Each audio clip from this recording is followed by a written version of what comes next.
Okay, this is a cold, hard truth of trauma recovery, recovering from narcissistic abuse, especially if you've been doing this and you're uncovering that you have lived with this since childhood. When you sit down and you look at your life and you start understanding that your parents could not, would not, did not, for whatever their reasons, it doesn't matter why they couldn't, wouldn't, don't see you, validate you, pay attention to your emotions. When you can name this and recognize this in your life, this is going to solve almost 99% of your problems. Because when we're born to parents who tell us, don't cry, I'll give you something to cry about, they want to act like, oh, boo, poor you, life's so hard for you, you're feeling things, I don't care, go clean your room, go do your chores. Like, when your feelings and your emotions are consistently and constantly brushed off, not even looked at, never examined, you're threatened sometimes. Like, this is how you as a child come to the belief, like, this is how you stand on the edge of your life, being worthless, thinking nobody cares about you, because what you have lived through in childhood is that nobody has cared for you. We as people, as humans, and especially children, learn our worth. We learn that we're worth something by having idea in an ideal world. I know this is not the truth for trauma survivors and kids of narcissistic parents. We are supposed to have parents that are emotionally aware, emotionally intelligent, emotionally available. And when they are, they plant those seeds in their children. When their children come to them, they're like, oh, Haley, I can see you're distressed, you're sad. I can read your emotions because I can read my own. And this is how you learn, oh my God, I feel something. It's important. I should pay attention to this.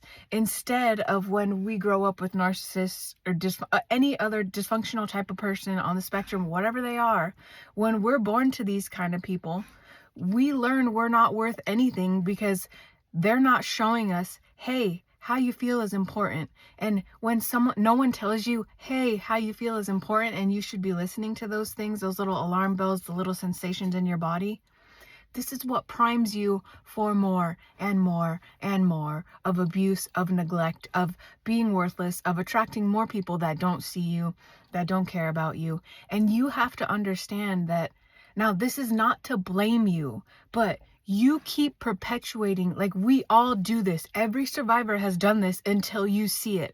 We perpetuate this by continuously ignoring and neglecting what we feel because no one has taught us that, like, hey, dude, when you're feeling things, it's okay. Big, small, ugly, good, bad, whatever you deem it, whatever you want to name it as, it doesn't matter. If you feel it, it's important for you to feel it and to like look into it and be like, okay, what is this feeling trying to tell me? Am I around safe people? Do I need to watch my back here? Am I about to be hurt again here? Like, listen to your feelings. And here it's always is a learning curve. Like, your feelings are not 100% truth. A lot of the times, especially when you come from a lot of trauma, we are living in the present moment while simultaneously experiencing old feelings from the past that never got processed, never got felt, never had a safe place to go, to move out of us. So you could be experiencing something that reminds you of neglect of your past, and that doesn't necessarily mean that is exactly what's happening to you. And you can see this in relationships, even in your workspace, because like, you have to be able to build up safety enough within you and comfort to feel these things, these sensations, these emotions, these feelings within you, and to understand that in the present day reality, it's not what you're living through back then. And there's like oftentimes, like, it's almost like there's a film over our lives because we simultaneously live in the past and the present at the same time. And this is a dance you learn as you get more comfortable feeling what you feel. When you get comfortable noticing, this person makes me feel not so good. Why? What is happening here? What is this feeling trying to tell me? What is it trying to protect me from? Because that's a big deal a lot of us don't understand. Our feelings and the sensations in our bodies are warning systems of like, hey, red alert, something isn't right here. And it's for you to pay attention to and look at and kind of like weigh your past experiences. Okay, this is reminding me of when my mom never listened to my feelings. So what do I need to do? I need to listen to these feelings and decipher, what are they telling me? Do I move forward here? Do I pull back? Do I need to take a break? Do I need to go like regroup, do something fun? Do I need to get out of this space? And this is how you learn to relate to yourself, to connect to yourself, because the whole time, like our whole lives, our bodies have been warning us like something's not right here, something's not right here. But when you go, again, when you have lived your whole life with everyone, and it's your mom, dad, your family, when no one is emotionally aware, emotionally intelligent, emotionally available, you have no way to learn this. And when you're constantly this is how you learn to not trust yourself and those feelings inside of you that are trying to protect you from further abuse. But because abuse and neglect is all you know, you think that path is safe. And it's going to feel very wiggy and weird when you start leaning into your feelings and being like, okay, I'm gonna try something different, and I'm gonna trust what I'm feeling. I'm gonna trust that, like, maybe I don't know what it is right now, and it's okay if you don't know. It's enough if you're just like, let me sit with this discomfort. Let me kind of probe around and like ask, why am I feeling this? And what is my body trying to show me? Like, if you could just make this tiny tweak in your life, it will change a lot of things. Like the second you start pulling your attention off out there, off your people pleasing, off trying to make everyone else happy, and you start paying attention to your inner world, this is how you change and end the cycles of trauma. Because when you're paying attention to you, when you are feeling what you feel, when you're reversing that cycle of, oh, don't listen to what you're feeling inside, do what I say. And like that voice is like the voice of your parent or whoever was teaching and preaching to you. Don't listen to your feelings, do what I say, I'm more important than you. Like, healing on like the whole is a learning that you are important, you matter, and what you feel, it's important for you to listen to, it's important for you to pay attention to, because it's gonna my dog just burped. I don't know if you guys heard that, but the things you feel are going to be your true protectors. And it's part, like, your feelings are part intuition, of like they are meant to help you see things and learn how to get out and get away from the trauma and the abuse, like you say you don't want to deal with anymore. You have to know that if you are someone who is saying, like, I don't want to be neglected anymore, I don't want to live this trauma cycle over and over and over again, like, you have to honor that and you have to do something different. You cannot keep ignoring and neglecting you if you don't want to be neglected and ignored and traumatized any longer. Like, a lot of this work now will fall on your shoulders as the healer, the healing person trying to recover from all this crap you've had to live with your entire life. And no one talks about this. Like, no one can repair your life but you, and it takes work. Like, this is not easy. It's not easy when you've been shown your entire life, I don't care about you. Like, when you constantly get the message from your family, your friends, your boyfriends, your girlfriends, your friends, your work, that I don't care about you, you're just the minion that does the work. And like, you can relate this very, very easily to a corporate work system. Like, we're just like cogs in the machine, and you have to fucking break the machine. Like, you have to decide, I matter, I am worth more. I know you have to build that trust within you so you can flat out say, I know my body, I know my worth, I know I'm feeling something right now, and I'm gonna show myself I'm important enough to take a time out, listen to what this feeling is trying to tell me, and then use it to decide where do I want to go in my life? How do I want to feel? And what do I want moving forward? You have to know. And for a lot of us, we know what we don't want. We know we don't want to be ignored. We know we don't want to be neglected. We know we don't want to be around people that don't see us, that don't genuinely connect to us.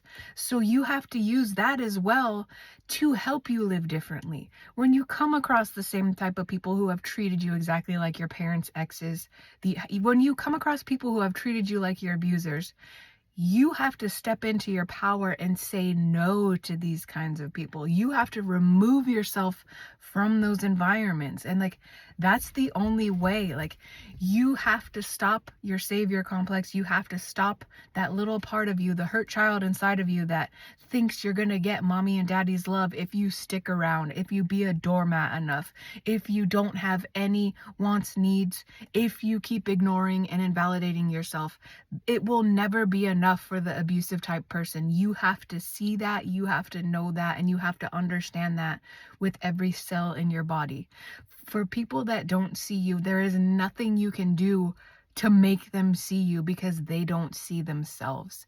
And once you understand this work, when you understand it by doing this work yourself, by getting comfortable with your feelings, by building safety in your life. When you finally feel that safety to be okay with who you are, to have your feelings, you recognize instantly. And on top of that, many of us, our whole life's experiences have been around people. Like, we know, you know innately when someone can't hear you, does not care about your feelings, doesn't want to know you on a deep level. You have to see these things in real time, and that's your red flag. That's your, like, well, I recognize this. I'm not gonna force, like, you're not gonna, you can't change them. No, like, and we all know this, like, you know how it goes when you try to get some unavailable person to see you, to love you, to whatever, to fill in the blank. You know, like, you will know, you'll recognize it, and you get quicker and faster, and you get better at saying, like, oh, I've been here, I don't want to go down this road anymore. And yeah, you might be alone, but you know what? Alone is better than being abused. I'm going to say that again. Being alone is better than being abused. It's better than having to hide yourself, having to pretzel yourself to be some crazy ass version of you that is not you. It is so much better to be loved, to be accepted, to be yourself with yourself, to validate yourself, to truly love yourself. And once you start doing this, you will not want to put your energy in spaces that don't pour back into you. When you start pouring into you and loving and validating you and being there for you in ways no one in your entire life has ever done, like, you begin understanding, one, not how fucking easy this is.